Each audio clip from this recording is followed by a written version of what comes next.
இந்த ஹோமியோபதி மருந்தெல்லாம் கொடுத்து ஸ்பீச் டெவலப் ஆகுதுங்கிற வீடியோவை கிரிட்டிசைஸ் பண்ணி நான் ஒரு வீடியோ போட்டிருந்தேன். அதுக்கு எனக்கு நிறையா பேக்லாஷ்.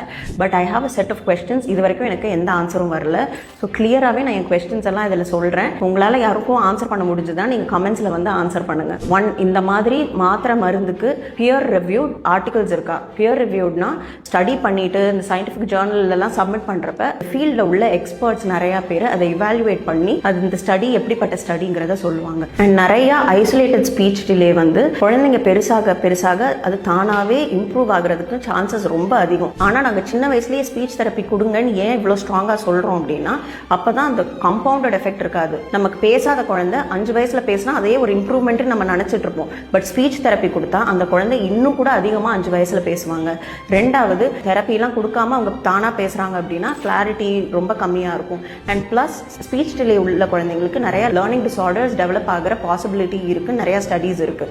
ஸோ இதெல்லாமே வந்து நம்ம ரிஸ்க் குறைக்கணும் அப்படின்னா ஏர்லியாகவே இன்டர்வீன் பண்ணி குழந்தைக்கு தெரப்பி ஸ்டார்ட் பண்ணோம்னா அந்த லேர்னிங் டிஸார்டர்ஸோட சிவியரிட்டி கூட குறையும். இதுக்காக தான் நாங்கள் மெயினாக ஸ்பீச் தெரப்பியை இந்த 2 to 3 இயர்ஸ்லேயே ஸ்டார்ட் பண்ணுங்க அப்படின்னு சொல்கிறது. ஸோ நேச்சுரலாகவே அது ப்ரோக்ரஸ் ஆகி குழந்தை பேசுகிறதெல்லாம் நம்ம மருந்துனால தான் நடக்குது அப்படின்னு நினச்சிக்க கூடாது. இந்த மாத்திரைக்கு கிளினிக்கல் ட்ரையல்லாம் பண்ணியிருக்காங்களா, எப்படி இதோட சேஃப்டி என்னன்னு கண்டுபிடிச்சாங்க, எப்படி இது வந்து ஸ்பீச்சில் ஒர்க் பண்ணுதுங்கிறதெல்லாம் எதை வச்சு கண்டுபிடிச்சாங்க. மூணாவது, இதோட மெக்கானிசம் ஆஃப் ஆக்ஷன் என்ன, எங்கே போய் இந்த மாத்திரை மருந்தெல்லாம் ஆக்ட் பண்ணுது. இந்த மாதிரி விஷயங்களுக்குலாம் எனக்கு பதிலே சொல்லாமல் இமோஷனலாக ஒரு ரியாக்ஷன் வீடியோ தான் போட்டிருந்தாங்க.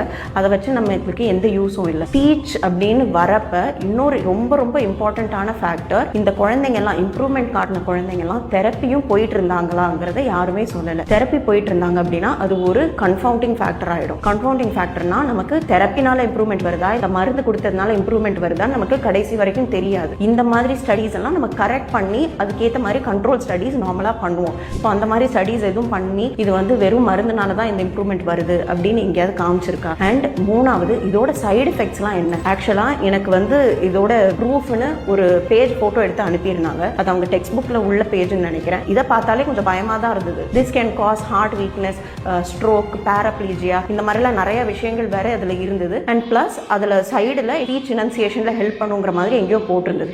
So if it has the ability to cause all of this, அது எப்படி ஸ்பீச்சுக்கு மட்டும் ஆக்ட் பண்ணுற மாதிரி அவங்க இதை எப்படி கண்டுபிடிச்சாங்க?